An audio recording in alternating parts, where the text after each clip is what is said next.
welcome to another Mid Tenn Listens podcast, MiddleTennesseeMusic.com. Joshua Smotherman, your host, and today I'm going to be interviewing Joey Stuckey, based in Georgia. He's going to be answering the questions from his studio.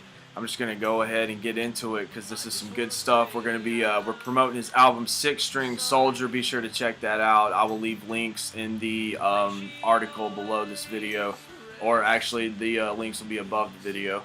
So let's jump into it. First question is, well, I already said Georgia, but go ahead and tell us about where you're from and tell us more about what style of music you create in your own words, please. I don't necessarily need to hear marketing terms or popular genre categories, Joey. Just tell us about your music. Hi, my name is Joey Stuckey. I am from the music city of Macon, Georgia. And when it comes to style, I have to admit I got a bit of a problem. I love music, and I hate to qualify it or quantify it with a style. So over my career, I've done rock, I've done jazz, and that we had an album in 2013 called Mixture that was charting on the top 40 jazz charts for CMJ. We got to number 9 on that finally, so I'm very proud of that. But right now, what I'm really excited about is this Americana EP that I have out called Six-String Soldier. And so it's really exciting. It's bluesy, it's Americana. And I love Americana. I like it because it gives you a little wiggle room when it comes to genre. You have a little bit of extra space. So it can be a little country, it can be a little rock and roll. That's why I love fusion when it comes to jazz. They're broad umbrellas, and that certainly works for me the best. Tell us about what led you down the music path and what keeps you going, what motivates you, and, because we both know it's good times and hard times, right? So music is definitely a difficult career choice, so it has to be a vocation. And I tell my students that if you don't go to bed thinking about music, wake up thinking about music, if it doesn't hurt you not to do music, then this is not the career for you, because it is very difficult.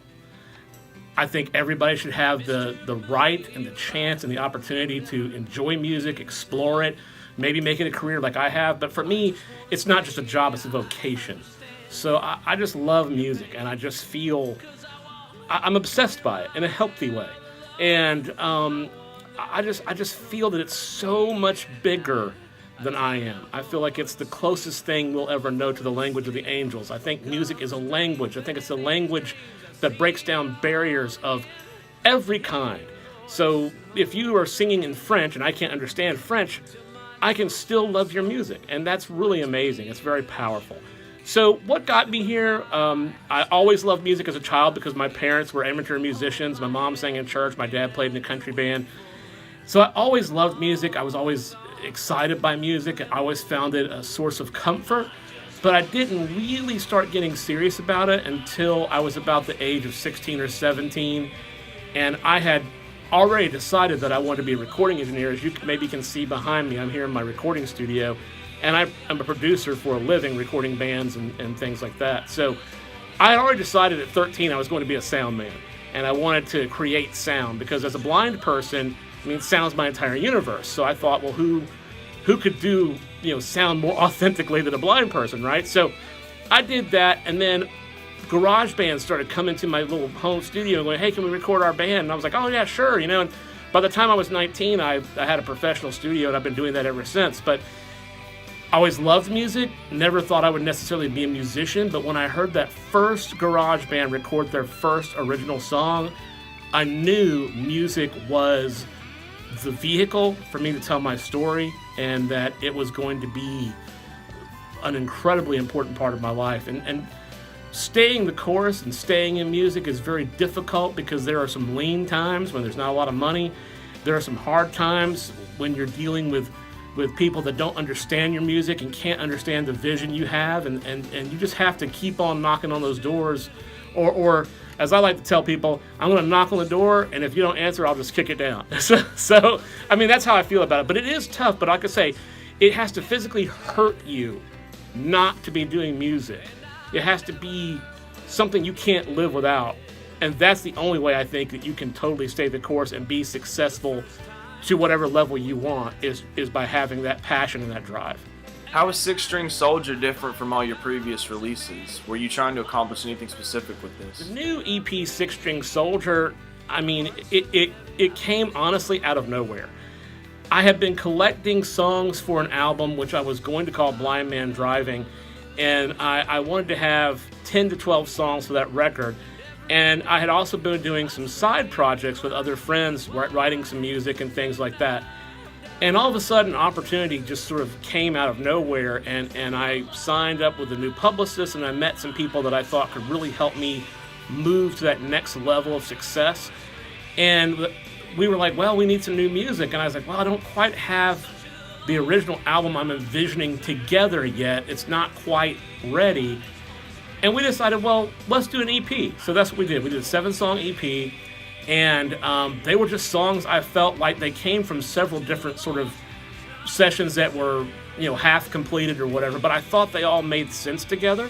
And I named it Six String Soldier because 2016 was a very tough year for my family with a lot of health issues. My dad had a heart attack. I mean, he's doing great now, but it was very tough. So music was the thing. And my family, I have to say, my family is as big a fan of my music, or maybe even a bigger fan of my music than I am. So music has always been a sense of homecoming for us. It's always been a way for us to recharge our spiritual batteries.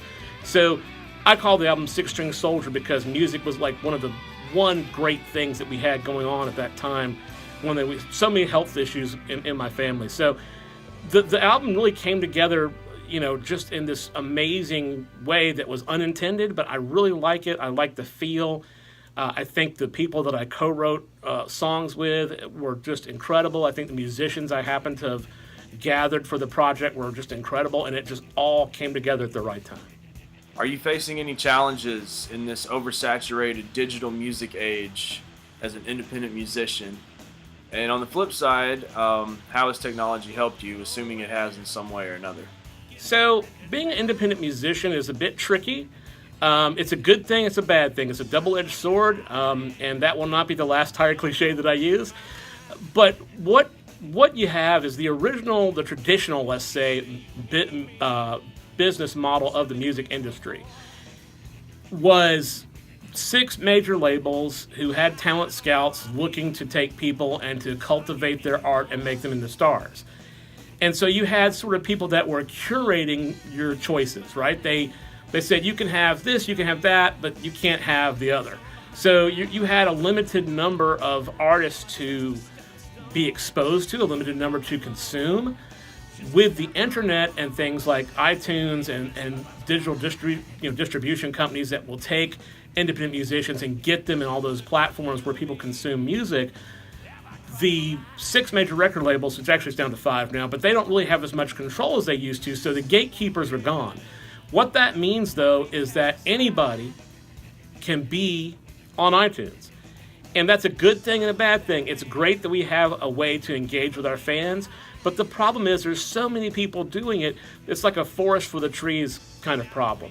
So now we have to find new ways to engage people and get them to give our music a chance first before they give somebody else a chance. If you're not doing music full time, that mission is not as critical. But if you're like myself, where music is all you do, then getting people to engage with your music and getting to fans to be able to see your music and hear your music is absolutely mission critical, because without it, we can't afford to make new art. And that's one of the things I want to say. People, I'm not Taylor Swift. I can't pull my catalog from Spotify. I need Spotify. I need Pandora. I need their support. But at the same time, what's happening is they're making a lot of money off musicians, and the musicians aren't seeing the lion's share of that.